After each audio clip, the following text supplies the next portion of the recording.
Well, welcome everybody. This is a really big experiment for the College of Business to be running this career day in a virtual Zoom environment, and kudos to everybody in behind the scenes, because certainly this was a little bit out of a lot of people's comfort zones, and we're all learning some different skills that are making us all better people, hopefully. So our 8:30 session is everything you need to know about management.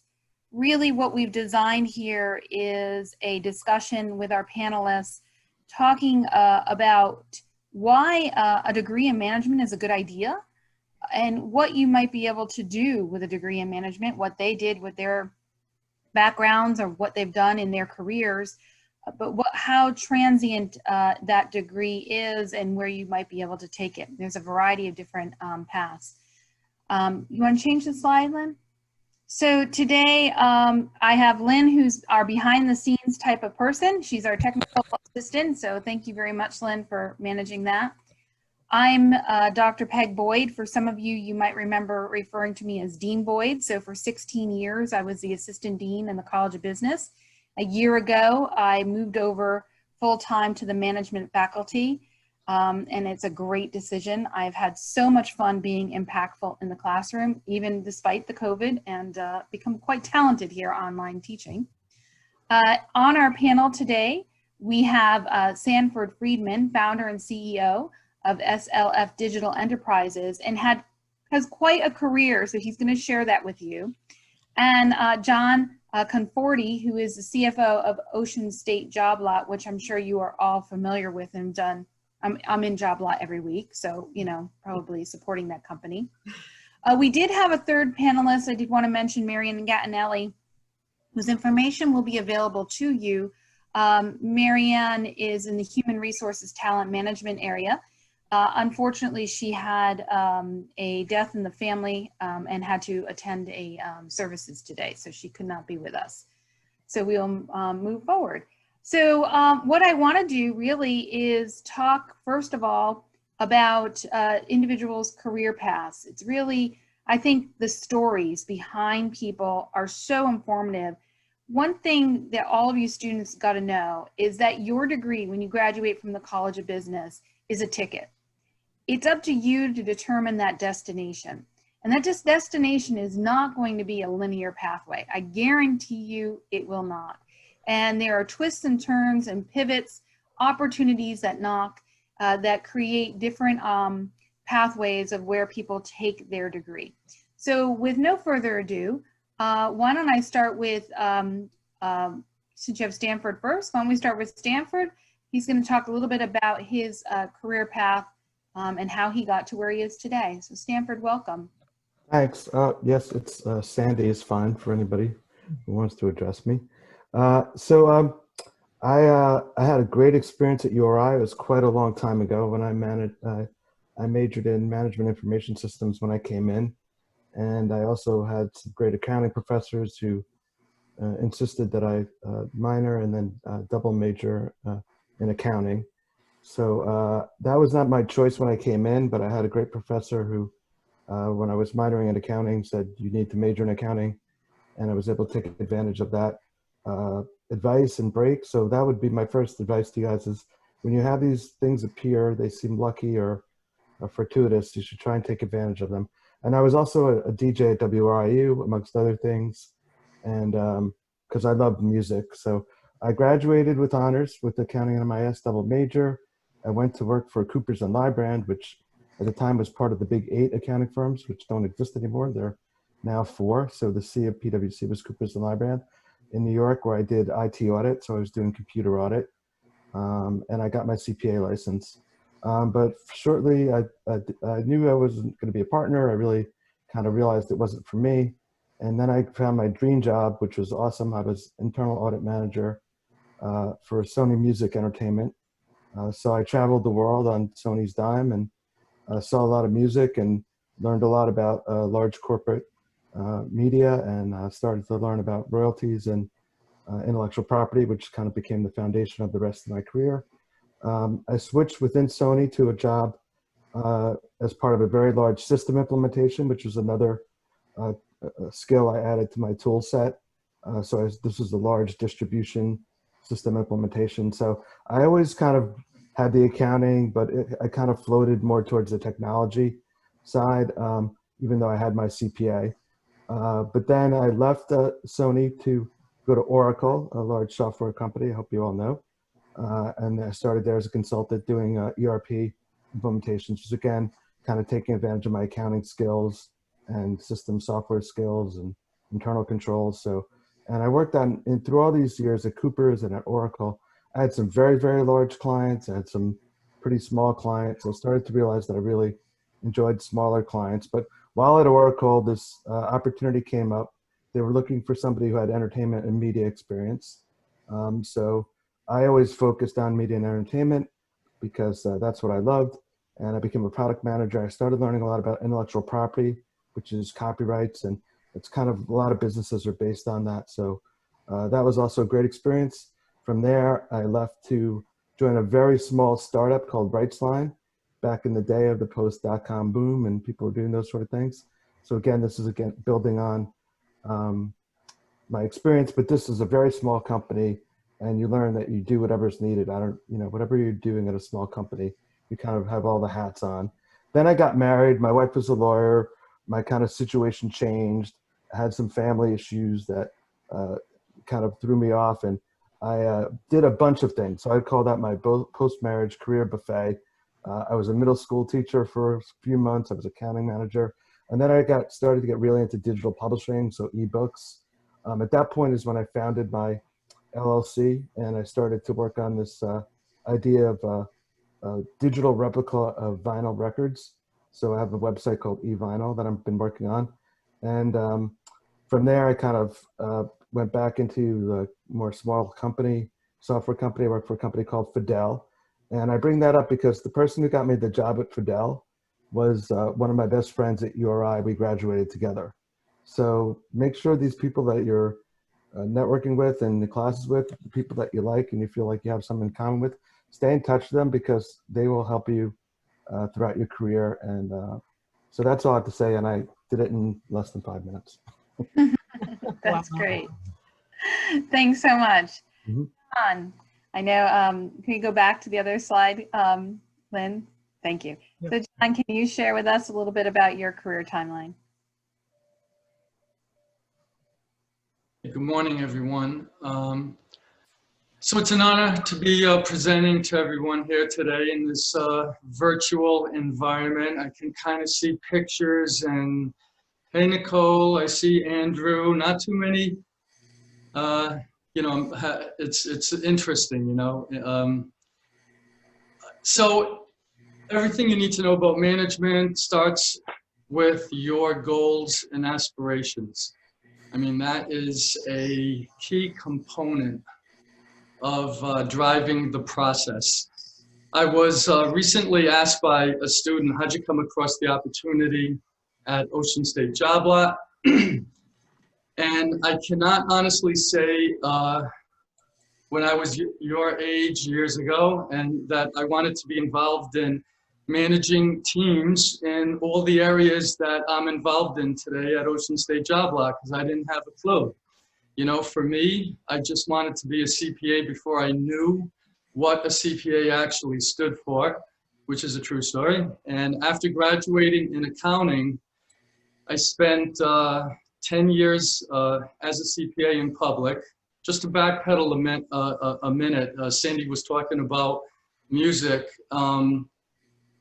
Being a trumpet player was a huge part of my childhood, probably all the way up till 30 years old. And I think I was the only the non-music major in the jazz band at URI, which I absolutely loved playing in the jazz band there. So anyway, graduated from URI in '77, spent 10 years in public accounting. And one of the first accounts I was responsible for was Ocean State Job Lot when there were 2 stores. I left public accounting, became CFO when there were 11 stores operating in 1987. So those first 10 years in public for me built a very strong foundation, everything from improving accounting skills and involvement in auditing. Taxes was very big. Everyone wants to, to understand taxes and to be able to save money. And management accounting, applied to many of the clients that you get exposed to. So, and then in addition to being a CPA, I wanted to further, I had this dream in public accounting that I could become a partner one day of a financial planning practice. And I think I was one of the first groups of people in Rhode Island when the certified financial planner designation came about, and I studied for that, passed that, and really found that to this day to be very helpful to me as I've gone from being so involved with operations and now kind of even overseeing an estate planning process here at Ocean State Job Lot.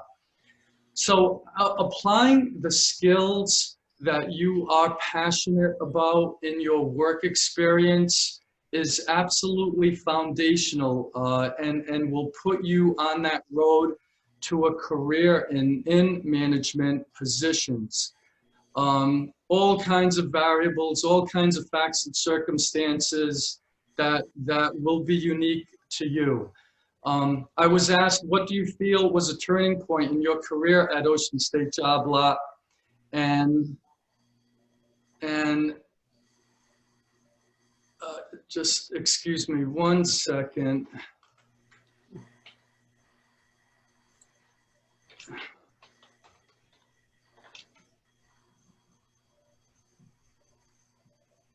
This is what happens when you're a accounting machine and the machine nixes your whole little thought pattern. Just give me 1 second because my computer just scrambled something on me. Well, John, I can't agree with you more, on, your skill set. And, I also got a project management professional certification later in my career because I'd worked on a lot of projects. So you're always learning, you're always adding tools to your, tool set. So hopefully I covered that. You can go back. Thank you, Sandy. Sure, no problem. that was the DJ part of you filling Absolutely. in, man. Exactly. That was very good. I appreciate that. Yeah. So, turning point in career at Job Lot, how did it impact your career going forward? So for me, that turning point, it helped having respect from the leadership here prior to being hired because we knew each other. However, after being hired, I recognized the value of technology, and I know Sandy touched on that when he was talking to you all. I began to branch away from my comfort zone as a CPA.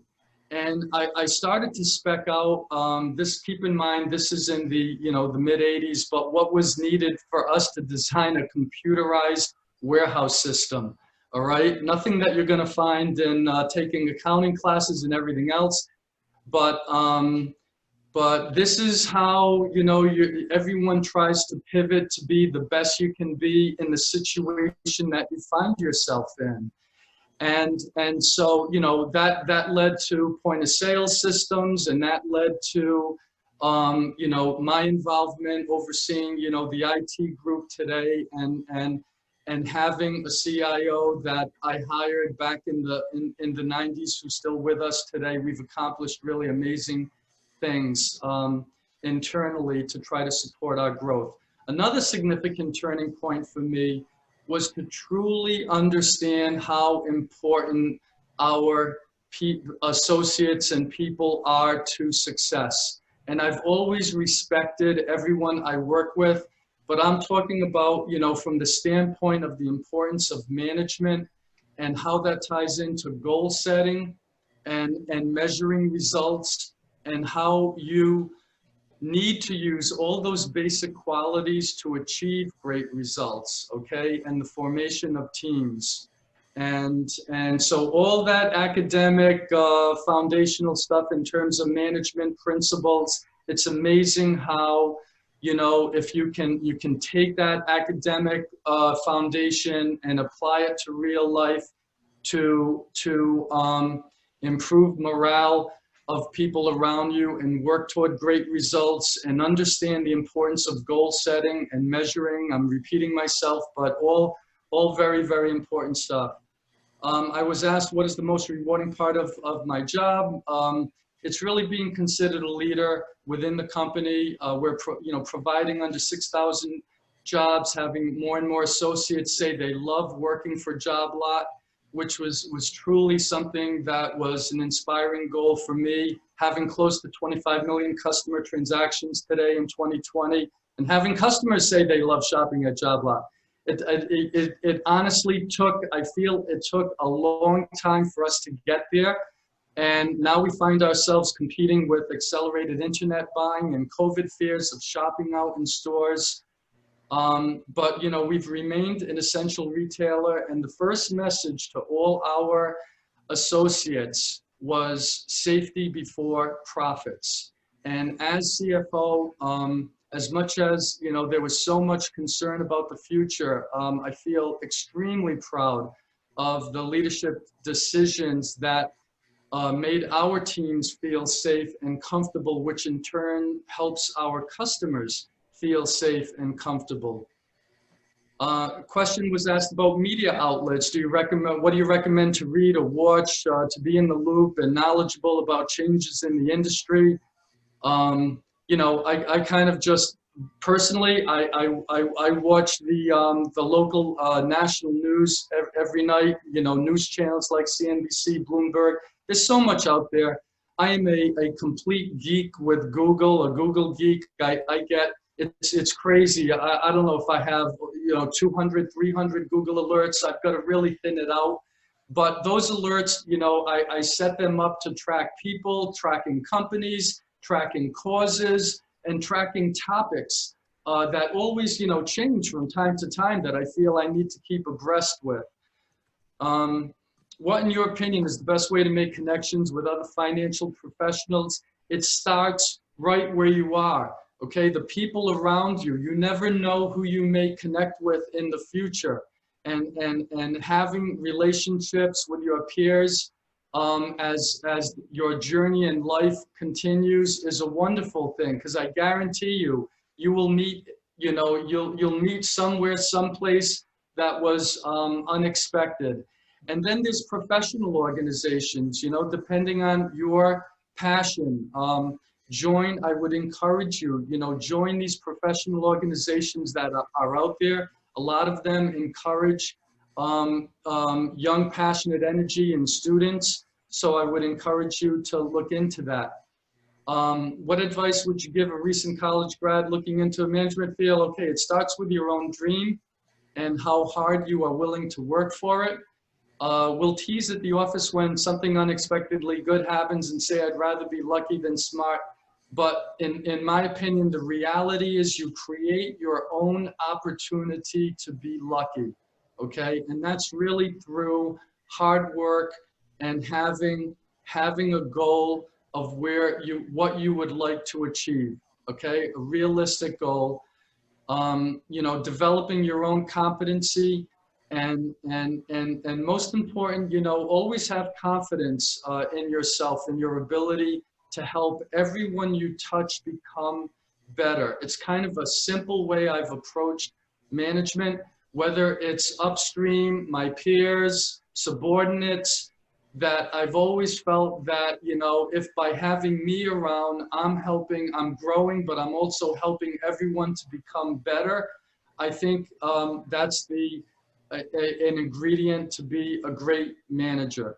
So wish you all the best today and tomorrow. I'm glad I got my little document back. Thank you. Thanks, John. Sandy, it seems John went through a lot of those different questions that we had prepped for, and I'm curious for yourself if you want to add, and then we'll pivot to some questions from the audience. You know, if you want to talk a little bit more about the preparation that students have in college right now, and how they can be more marketable, what things you can see from your own career path that they should be focusing on, or touch upon any of those topics that you had that I sent in front of you. Sure. Yeah. Well, I mean, obviously, I think the phrase was, the people would call it brown nosing, but I always looked for people to help me, senior people. I also look to see, but like I realized very early on in my career that I really didn't want to be in senior management because I met a lot of C-level people. And I'm like, I don't know if I want to do that kind of a job. I really liked being very hands-on. As a matter of fact, the thing I had mentioned in my life was after my son was born a few years ago and was diagnosed with ADHD, I realized that I have ADHD, which made my whole life make sense. But I like being in a team. I like working with my hands-on stuff. You will, in the course of your career, you'll go through system implementations in one way or another as a user. The technology is always changing. You really have to stay on top of it. I would say also have a sense of humor. That's a good thing to have. I like to make people laugh. And I can tell you that almost every job that I had, that I got was someone I worked with bringing me to the next job. Like people I worked with like that happened a lot. So you should always, mentors or models, whatever, the people that you work with, you should establish good relations with them. And also know, I think a big thing for me was really knowing what my strengths and also what my weaknesses were. So, I wasn't good at doing timesheets. Like I like to have more of a free form kind of a day. And that's why I like the smaller companies. It's a little more unstructured, and that actually worked better for me. So you'll learn as you go through life. I think when I graduated URI, I had a thing pasted in the back of my little month at a glance that said MAS partner, which was a management consulting partner at a big firm, and that's what I thought I wanted to do because it paid $100,000 at the time. That was a lot of money. But as you get into the world, and everybody wants to compete and get ahead, but I'm more of a cooperative person, and that it's gotten me to where I want to be. I've been very, very lucky. I agree with what John said, that luck is really important and you have to take advantage of it. But I've been very, very lucky in circumstances in my career. I could point out many instances where luck has put me where I am, which is, to be honest, I'm semi-retired right now. My wife works full time. My son's in the next room in school, and I'm home. And, I was lucky that I had the opportunity to be there for my family when my family needed me and things like that. So those things are also important. But just if you feel like you have some kind of a lucky break, or just take advantage of it. Like if you feel like, oh, it's good that I can tell you that my dream job, I remember sitting with my friend, it was a terrible interview, and all these people were getting accounting jobs at the Big Eight, and I couldn't get a job. And I was like, what's wrong with me? I can't get a job. And, my friend said to me, what do you want to do? And I go, well, I want to be CEO of CBS Records, because that was Bruce Springsteen's record label, right? So I'm at Coopers and Lybrand. I realize I'm trying to move from IT audit to financial. I'm kind of stuck in the middle. And my friend goes, oh, here's this headhunter. And the guy gets on the phone and he says to me, I have a job at CBS Records. I said, what?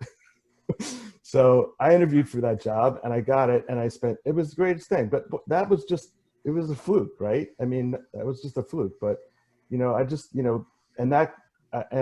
realized that I didn't love the music business so much. Now I'm kind of getting back into it with this website that I'm working on. But, if you guys have any questions, otherwise I'll just ramble on. So.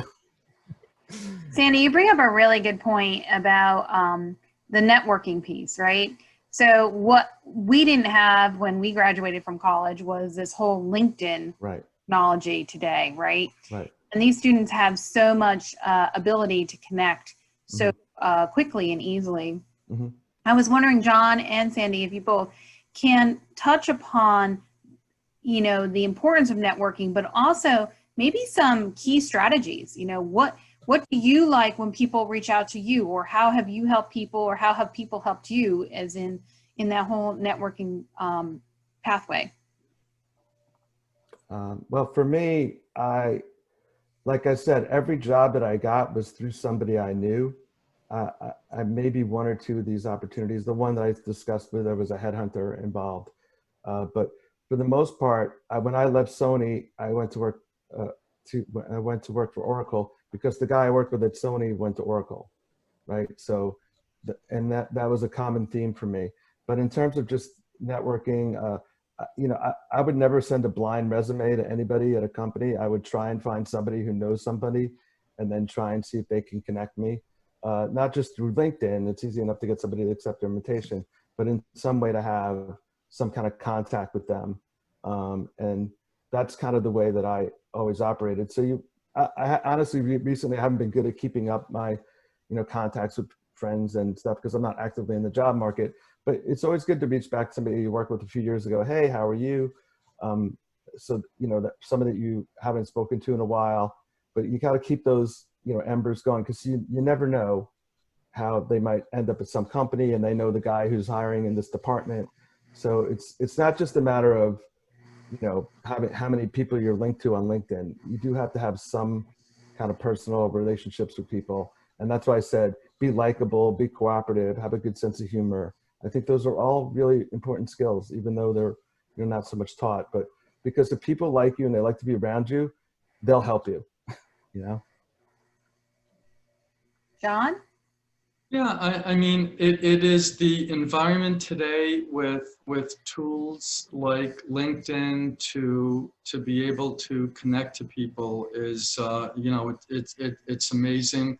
You know, I established a LinkedIn site because I felt like I needed to, you know, just in case anybody was looking into Ocean State Job Lot or just to have a presence there. So I can't honestly say that I use it actively. I don't, but I think that if I were you in terms of, you know, being where you are in terms of looking for a job and stuff, I think it's a great tool. I understand, Sandy, your point in terms of connections. Connections often lead to opportunity that you know, then you can decide whether that opportunity makes sense for you or not.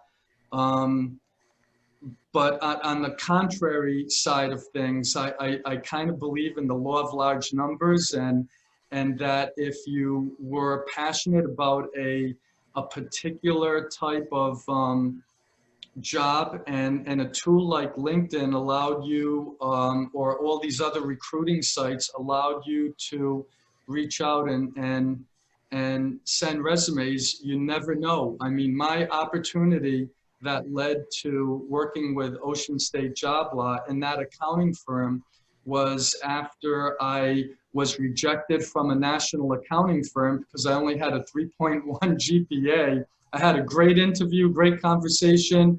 And then the person said, John, he goes, you know, we only can hire someone who's 3.5 and above or something.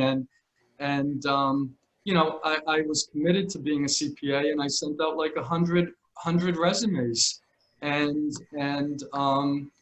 one of the 100 on the very, you know, 2 interviews that resulted from 100 resumes that I sent out was the firm that, you know, led to my partnership and led to Ocean State Job Lot. So for me, it was a little bit, you know, different. And that's why I believe that this combination, it's wonderful to be lucky. Let's all be lucky every day because it makes life easier. But there's something to be said about creating your own opportunity to be lucky, each in our own way, figuring out what that means for us, you know, but is part of the trick. I touched on professional organizations. I mean, I've always tried to be involved in at URI on the board of advisors. But network, you know, the more you're out there, adding value to the things you care about, the more opportunity on making connections, you know, so that's my spin. You know, professional organizations are a very good place for all of you to look. Not only is it an opportunity to connect with people in a particular pathway or profession that you're looking at, but many of them have links to internships and job opportunities as well. And typically there is a student rate for you to join. So instead of it being a cost that would, a typical cost to a professional, there's usually a student rate that is nominal. It's usually anywhere between $10 and $25 to do that. You can get a list of those professional organizations by going to the bls.gov website through the Occupational Outlook Handbook. So if you have a particular area you're interested in, let's say it's human resources, and you type that in, it will tell you every organization that supports human resources, from training development organizations to SHRM, and you can learn all about that. So that's a great avenue. And then in LinkedIn, you can then link yourself into those organizations and get updates and information. So there's a lot of technological power at your fingertips that can help you advance your career, where in John and Sandy, as in my case, we had a very different paper process, where your process is going to be much faster to that.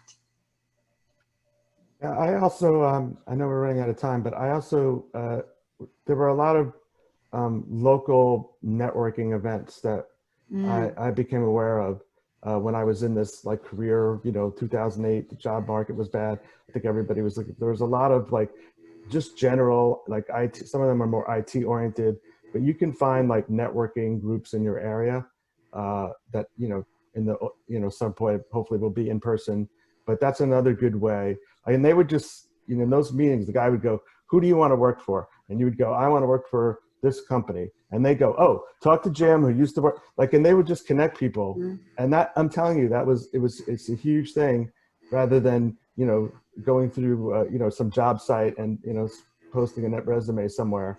I mean, that you definitely have to do that too, as John said, but I think that, I can't name any of them in my area at the moment, but you should be able to find those kind of things. They tend to be for mid-career people, but I think if you show up and people go, oh, I need somebody like you, it's a great way to get connected and get yourself a job.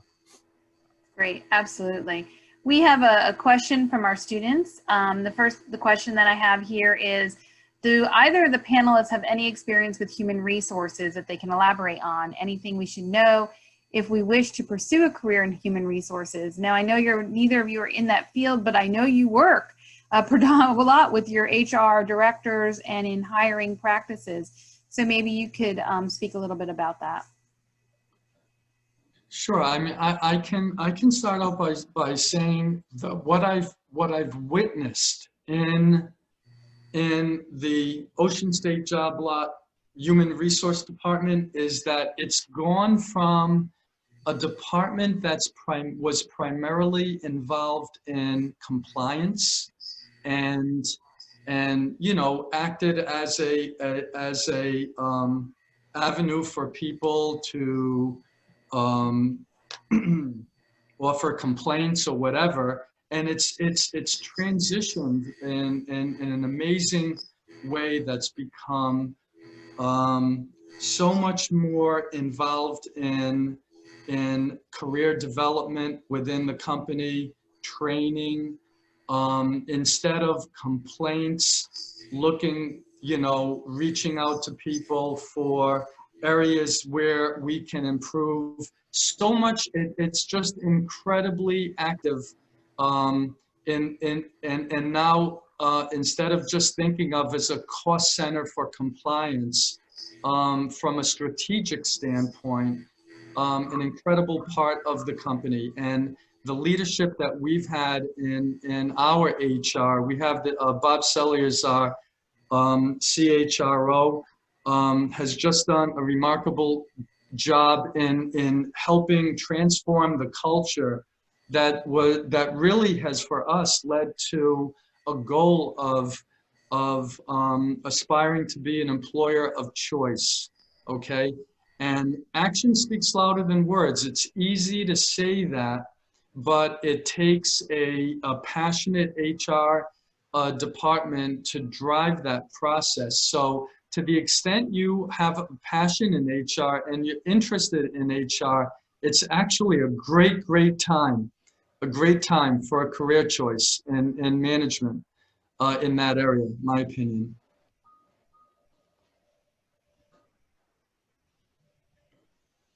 Yeah, I honestly don't have a lot of HR experience, but the only thing I would advise is, all of these jobs require you to work with some kind of technology, usually some packaged software application.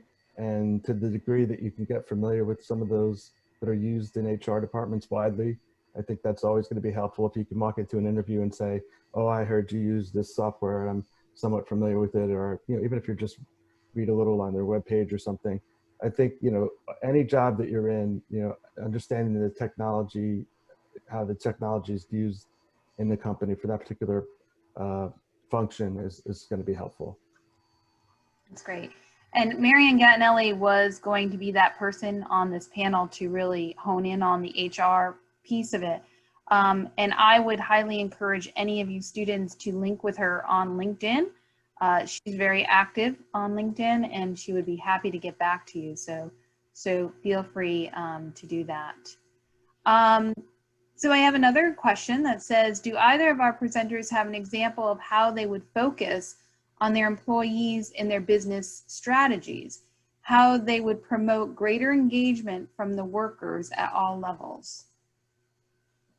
Could you repeat that last part? Yep. Like, so how you would promote engagement from your workers. In other words, I think, how do you keep your employees engaged? How do you, what kind of motivational, theories are you using in the workplace? How do you create probably a work culture that makes people want to stay and work at Job Lot, for example? okay, I mean, for me, it's this balance of how strategic goals are communicated, that start at the very top and then filter into goals within different departments and areas.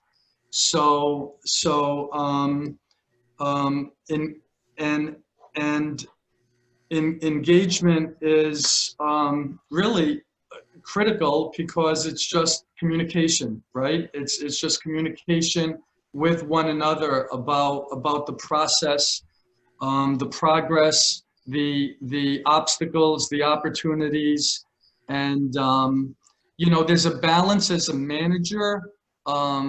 There's this balance between one-on-one discussions and a manager to the team discussion. So again, all ties into facts and circumstances, and engagement should be two ways. You may find yourself with a boss one day who might be brilliant at what they do, but they're horrible in communication. And this is where you have to use your own judgment to apply what is my best chance of success if I enjoy the type of work that I'm doing. And you might have to be a person who tries to lead a discussion about topics, about goals, about the results, about opportunities. And you shouldn't be afraid to if that was the case. I mean, normally you have, managers who might talk too much and then you'll have to find a way to deal with that. But hope that helps answer the question. Andy, anything to add? Yeah, well, I think I would say that, there's a huge difference between being in a very large corporate environment, like an accounting firm or, Sony Music, or I was recently at Pearson Education, which is a global publisher, and then being at a smaller startup, right? So, and they both have their pluses and minuses. But my feeling is that, constant throughout your career is going to be change. Things change, managers leave, people leave. You're going to always have uncertainty. how comfortable the organization is with change and how it involves people in that change, and helps people adapt to those changing things, I think is really important. Like, for example, I was at Sony Music when the CD went away and all this digital stuff started to happen. And, you know, I was this middle manager audit guy going, hey, you know, this is all going to be ones and zeros. What do you guys, you know, and they had a very entrenched business model. They made a lot of money selling plastic CDs and stuff. Now, ultimately, they evolved, but a lot of people got laid off in the process, including myself, because they weren't making as much money, and they didn't really embrace that right away. And then you can go to a smaller company where they're just trying to make payroll, right? It's a whole different dynamic. So it really depends. But I think as a person in a job, I think you have to go to work every day and try and achieve whatever that short-term goal is, and try and keep the people around you motivated. It's hard for you to influence a very large organization. All you can do is influence the people around you.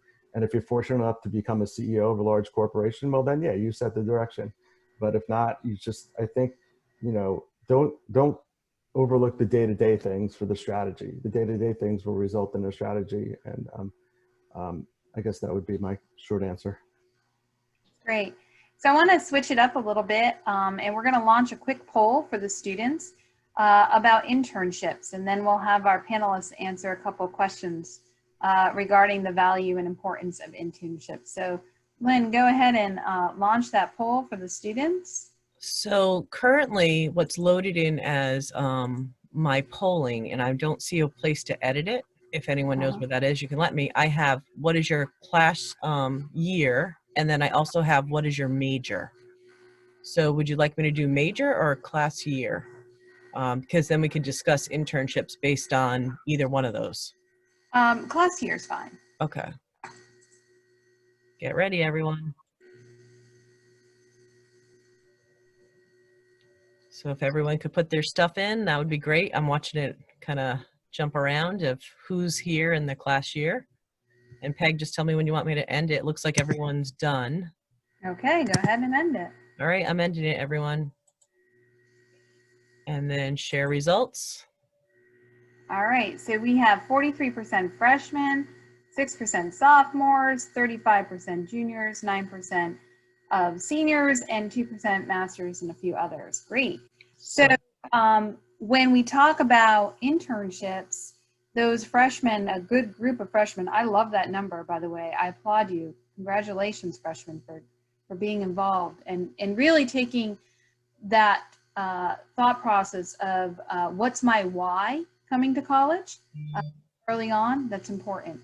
But when we talk about internships, I'd love to hear from our panelists about maybe people you've personally hired as interns and what made someone a successful intern. I mean, we can rank in our head all the interns we may have had and said, this person over that.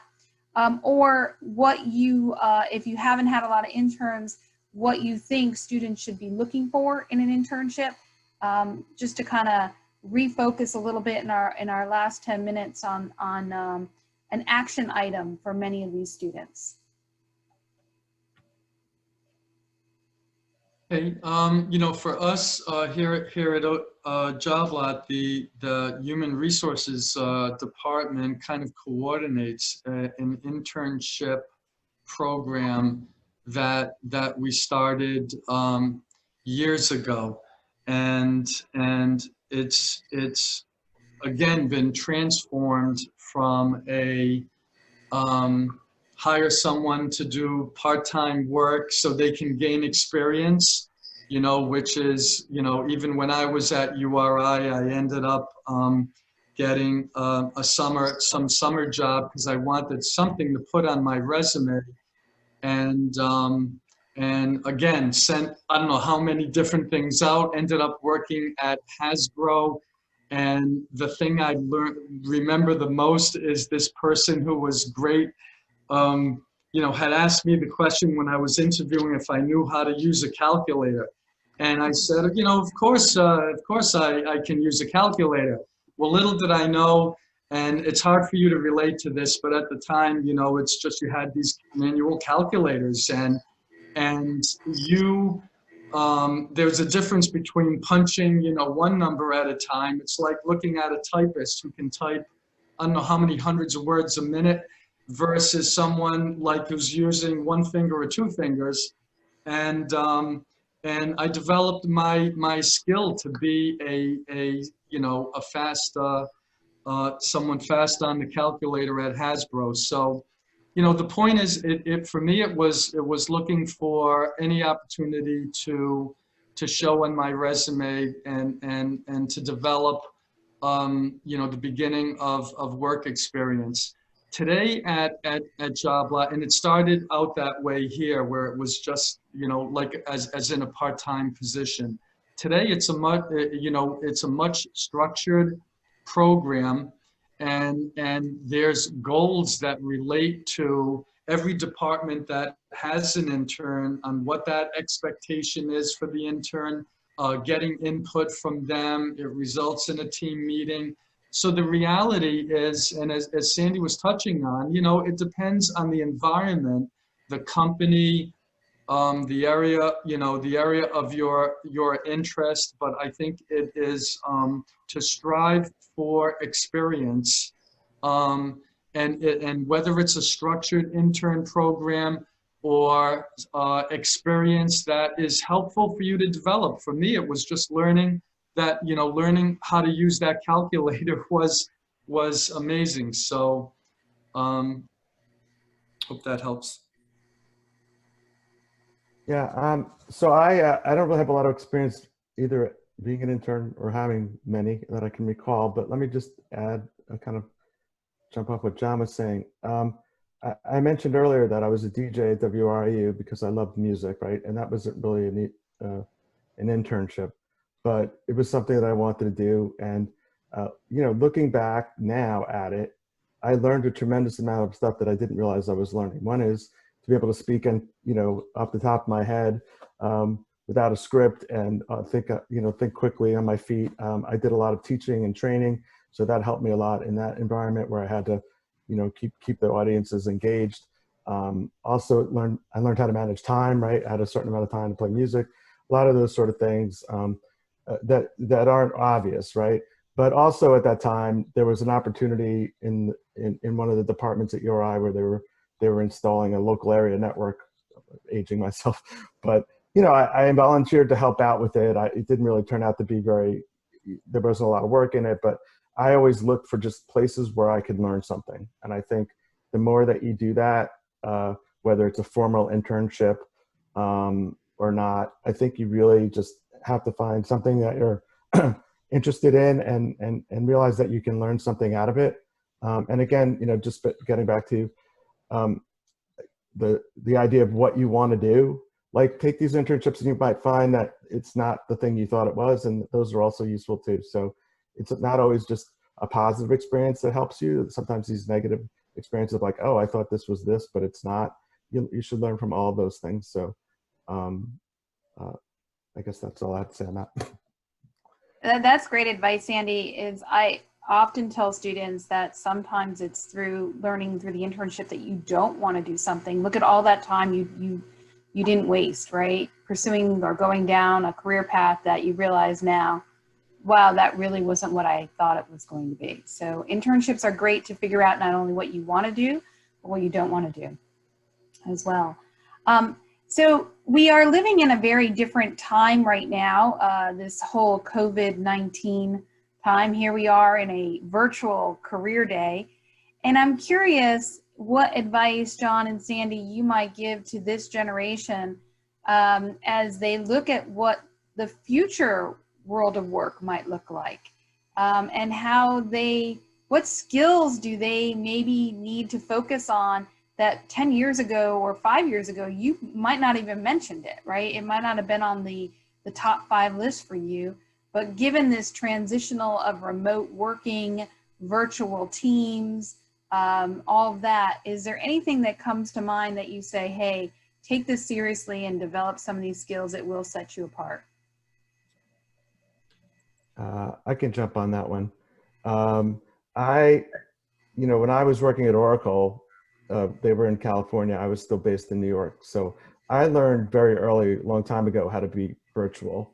Um, and, you know, it wasn't Zoom meetings, but there were variations of that. I was on long phone calls. And I think all of that is good. I hope this does clear up because I do think you need some in-person FaceTime with people, right? I think that helps to be in somebody's presence.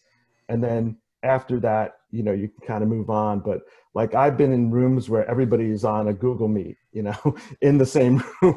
Like we're just, even if we're physically together, because you're sharing screens and things like that. So it's even when things clear up and you're back in a physical space, being virtual is important. I mean, the hard part is, you know, keeping your attention and you know, when you're not in a room full of people, and it's hard now. I'm sure a lot of you here are like, you know, you get distracted and stuff.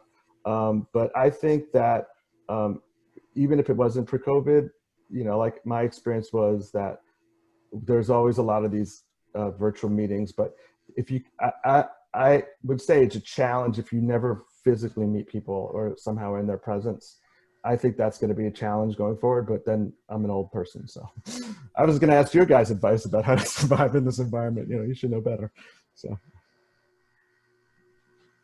Yeah, I think just to add, it certainly makes things difficult, but hopefully this, you know, again is a um, well, COVID certainly may have been an accelerator to more remote working. And in the long run, I'm kind of an eternal optimist, and I just think that some hybrid will develop in terms of how that's balanced with um, in-person learning and working. So I'm sure things are going to continue to evolve. Um, you know, just from a skill set, I would just encourage everyone to, whether you feel you're good in math or not, I think data literacy is such an important part of most professional careers today. And you don't have to be super passionate about it, but you just want it to be a part, you know, because I just think that how you use data in your future careers, the foundation you're going to get from school and the classes in that area, that these business intelligence tools are going to continue to develop, and it's really going to touch all facets of work. So I would encourage you, if there's electives or whatever, to really think about that area. Yeah, can I just add one more thing on this virtual work thing, which I think is an important lesson to learn if you're going to be doing it, is try and keep your hours and have some kind of a personal life. It's very easy when there's always a technology, if you're working, especially if you're working for a global company where in India it's 4 o'clock in the afternoon, and I've gotten up at 4 in the morning to do calls with tech people over there. So, but it is a challenge because you know, if you're engaged in your work and you're on a team and you're trying to get stuff done, but you know, life is short. So even though you have the opportunity to work a lot of these, you know, virtually different hours and times, you know, try and keep your life balanced. And yeah, that's also important. So we have a amount of time to just kind of have some closing remarks. So in thinking about that, John and Sandy, I wonder if you can reflect back from just being at your experience at the University of Rhode Island, being a Rhody Ram alum, what has graduating from the University of Rhode Island meant or has assisted you in your career? And what closing remarks or advice do you give to these future Rhody Ram alumni?